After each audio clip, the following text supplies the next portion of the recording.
aujourd'hui rendez-vous d'amélioration continue qu'on a longuement préparé pour ce 6 juin. L'objectif était effectivement de parler des stabilités des médicaments chimiques sur lesquels on connaît quand même pas mal de choses, mais on peut toujours progresser.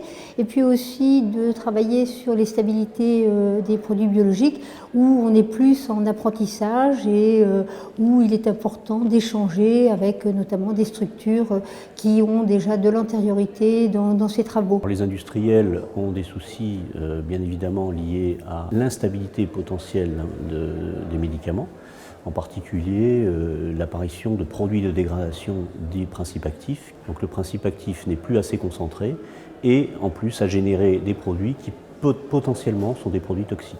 Donc c'est toute la difficulté est d'identifier, de travailler, de repérer ces produits qui sont éventuellement toxiques pour savoir les limiter par la suite. On est tous les jours confronté à des problématiques vis-à-vis des autorités réglementaires sur comment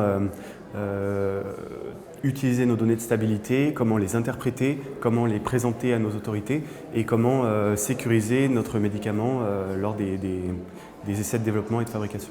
Il y a le cadre réglementaire, mais il faut s'adapter par rapport aux produits, par rapport aux méthodes qui sont de plus en plus pointues. Si le réglementaire s'érige en censeur et en disant « il me faut absolument telle donnée et telle donnée », c'est évident que ça ne va pas favoriser l'innovation.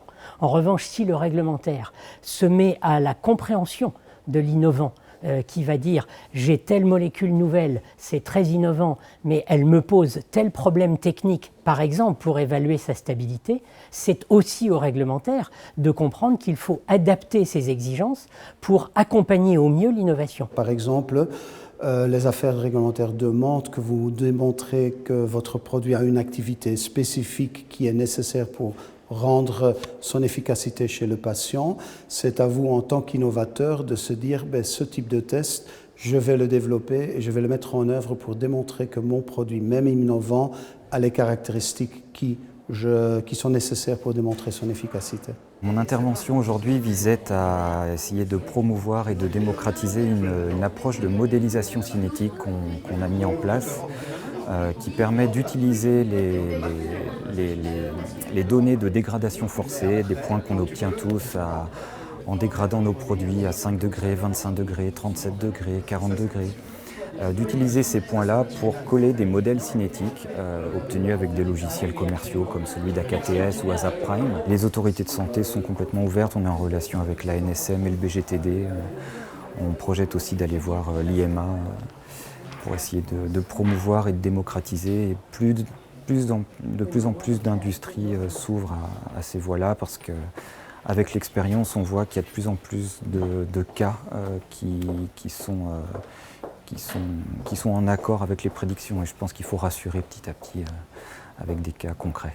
We're not experts on the regulatory end, but we do know that the stability testing in general costs companies obviously a lot of time. It's a quality attribute to filing and getting approval for a product, so it takes a long time, it costs a lot of money, and this technique, the accelerated predictive stability, will help in making decisions quicker and faster and thus get products to the market quicker.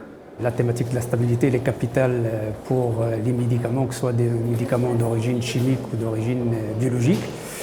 C'est un critère de conservation des médicaments et c'est vrai que le protocole de réalisation diffère des molécules chimiques aux molécules biologiques et donc il serait intéressant donc, de débattre de la stabilité de ces nouvelles thérapies.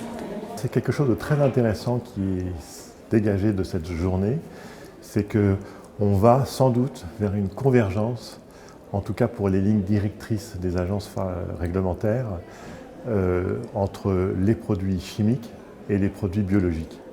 En tout cas, les produits biologiques type protéines recombinantes, anticorps monoclonaux.